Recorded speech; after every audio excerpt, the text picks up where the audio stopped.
Welcome to RPG Maker News. I'm your host, Salik, and in today's news we have another cool character art by Sasatoya that I do not know how to describe, and 3 more characters by Amami Ashiki, 2 in military outfits and 1 in a kimono.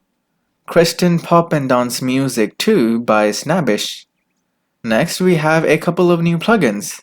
An MV plugin by Taitio that dynamically generates random tasks for the player. An MZ plugin by Drag that allows us to add animations and effects to menu.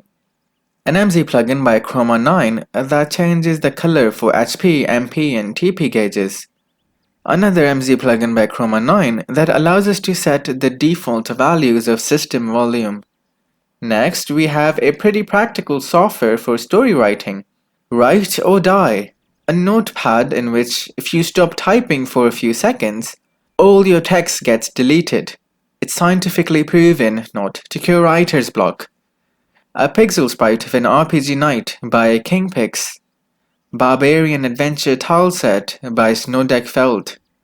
And lastly, a Gameboy style Farmer Town Tileset pack specifically made for RPG Maker MV by T-Ceratops.